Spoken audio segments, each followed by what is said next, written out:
Hello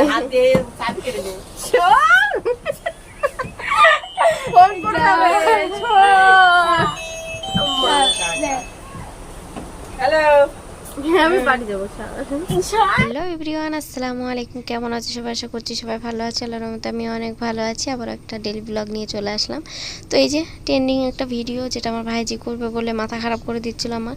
তো আমি বললাম ঠিক আছে নে কর। তো এমন একটা বোতল নিয়েছে যে মানে একবার দিলেই পানি শেষ হয়ে যাচ্ছে। তো তারপরে দেখো আমাকে বলছে করতে, আমি বললাম আমি যখন গোসল করব তখন করব। তো চলো বন্ধুরা, ভিডিওটা দেখতে থাকো, আশা করছি ভালো লাগবে।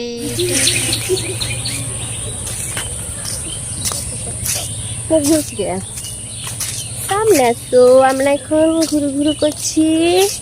আমি এখন বাড়িতে চলে যাব, তো তাই তাই একটু বৌমাকে নিয়ে ঘুরতে এসেছি। দেখো আমার বৌমা কেমন হয়েছে বলবে সবাই। এটা আমাদের গ্রাম, তো আমার গ্রামের দিকে একটু ঘুরতে এসেছিলাম। তো ওই যে দেখো, চলো একটু ব্যাক করে তোমাদেরকে দেখাচ্ছি আমার গ্রামটা। আজকে তোমাদেরকে আমার গ্রামের পরিবেশটা তোমাদের সঙ্গে শেয়ার করব। ছোট ছোট ক্লিপ আমি নিয়েছি। তো রাস্তায় একটু বেরিয়েছিলাম খাওয়া দাওয়ার পরে। তো আজকে বাড়িতেও যাব ভেবেছি। তো বাড়ি যাওয়া নিয়ে কী কাণ্ড ঘটে গেল একটু সেটাই তোমাদের সঙ্গে শেয়ার করব। তো ওই কাকিমাটা জিজ্ঞাসা করছিল, দেখলে একটা কাকিমা ছিল, তো জিজ্ঞাসা করছিল ওটা কে। তো বললাম ওটা আমার বৌমা। আর বৌমাকেও দেখিয়ে দিলাম তার শ্বশুরবাড়ির গ্রামটা। আবার কবে আসবে না আসবে ঠিক নেই, যেহেতু ওরা এখানে থাকে না, না থাকলেও তো ওটা আর শ্বশুরবাড়ি গ্রাম, তাই না? তো চলো, আর কেমন লাগছে অবশ্যই জানাবে আমাদের গ্রামটা। আর এদিকটাতে আছে তোমার মসজিদের অবধি গিয়েছিলাম, বেশি দূর যাইনি। আর আমি আসলে না এখন আর কোথাও যাই না, জাস্ট বাড়িতেই থাকি। তো আজকে ভাবলাম একটু বৌমাকেও ঘুরিয়ে দেখাই, নিজেও একটু ঘুরি, আর আজকে ভাবছি বাড়িতেও যাব। তো সেই জন্য তো এই যে আমি এখন আগে আগে হাঁটছি। এখন আমার ক্যামেরাটা আমার ভাইজি ধরেছে, তখন আমি ধরেছিলাম। তো আমি আর বৌমা যাচ্ছি সামনে দিয়ে। আর ওইদিকে দেখো কি করেছে বাবা, মানে ভালো শিখেছে লাভ রিয়াক্ট দিতে। তো এই যে এখন সামনে দিয়ে চলে যাবো সোজা আমাদের বাড়ির রাস্তায়। আর এদিকে দেখো কত বাঁশবাগান, মানে ওটাও একটা রোডের দিকে চলে যায় সোজা। মানে চারিদিক থেকে রোড, বুঝেছো, চারিদিক থেকে মানে মেন রোডে যাওয়া যায়, এটাই আর কি। তো বৌমা সেই হাসি দিচ্ছে। তারপরে দেখো ঘুরতে ঘুরতে বাড়ির দিকে চলেই আসলাম। আর আমাদের বাড়িটা আর এখন দেখতেই পাবে না, কারণ আমি আর বাপের বাড়িতে ছিলাম না, এখন ভাইরা যেখানে ঘর করেছে সেখানেই আছি। তো সেই জন্য এই যে আমাদের ভাইয়েরা নতুন ঘর বলছে। তো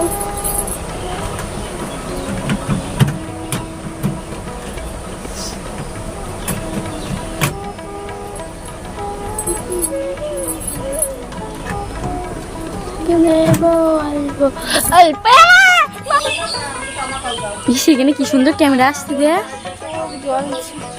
গাইস আমি বাড়ি যাবার, আমাকে বাড়ি যেতে দিচ্ছে না, বলো তো এদের কি করা যায়। আমার ভাইজিরা দেখো চাবি কেড়ে নিয়েছে, আমাকে বাড়ি যেতে দেবে না। বৌমা বলে পিসি আজকে তোমাকে যেতে হবে না, কিন্তু আমি বলছি না আজকে আমি যাবই, কারণ আমার আর ভালো লাগছে না। বেশ কয়েকদিন হয়ে গেল রয়েছি, 2-4 দিন হয়ে গেল, আমারও ভালো লাগছে না, বর্ষা নেমে গেছে। তো বাড়িতে আমাকে যেতেই হবে। তো ওরা তো শুনছেই না, চাবিটা অলরেডি কেড়ে নিয়েছে, মানে আমার ব্যাগ ট্যাগগুলো আলমারিতে রেখে দিয়েছে শোকেসে। তো আমি সেটাই খুঁজছিলাম। আর ওইদিকে আমি তো ফোন করে বলে দিয়েছি আমার দেওরকে গাড়ি নিয়ে আসতে, আমাকে নিয়ে যাওয়ার জন্য। ওরা তো কোনো মতেই যেতে দেবে না। তারপরে বললো যে ওই যে ভাইপো আর বৌমার জন্য কিছু জামা কাপড় দেবে, তার জন্য একটু বাজারে যাওয়া লাগবে। তো বললাম ঠিক আছে বাজারে যাবো, বাজার থেকে এসেই আমি বাড়ি যাবো। তো এখন যাবো বাজারের দিকে।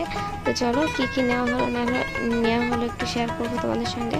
আর ভিডিওটা দেখার জন্য অনেক ধন্যবাদ সবাইকে, অসংখ্য ধন্যবাদ। একটু কে কোথা থেকে কমেন্ট করছো, ভিডিও দেখছো অবশ্যই কমেন্ট করে জানাবে। তো এখানে দেখো প্রচুর কালেকশান আছে, এখানে কে কোনটা নেবে, মানে কি বলবো, ঝাড়ে গেলে রোমকানা বলে না, তো সেটাই হয়। যখন দোকানে যাই না তখন আর কিছু পছন্দ হয় না, মানে মনে হয় যেন কোনটা ভালো লাগছে বুঝতেই পারি না। আর যখন কেউ পরে থাকে তখন বোঝা যায় যে না এই জামাটা ভালো, ওই শার্টটা ভালো, মানে এইগুলোর ব্যাপারটা ঘটে যায়। আর এখানে একটা দোকানে একটা বেবি এসেছিলো, দেখো বেবিটা কত সুইট। তো আমাদেরকে দেখে আমাদের কোলে আসবে বলে অসঙ্গী করছিল, আমার ভাইজি আবার ওকে কোলে নিল। ভাইজি আসলে বাচ্চা খুবই ভালোবাসে, ওই বয়সেও ওর ছেলে পেলে খুবই ভালো লাগে। তো এখানে চলো জামা কাপড় নেওয়া হয়ে গেল, এবার বাড়ি দিকে চলো।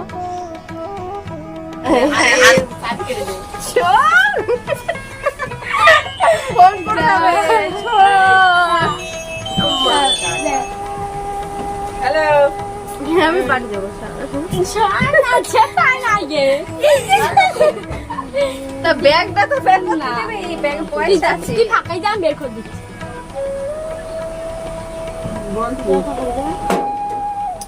বের করছি। তাহলে ওর বলি গ্যাসটা নিয়ে যেতে ঘরে, তাহলে ওর পয়সা দিতে হবে।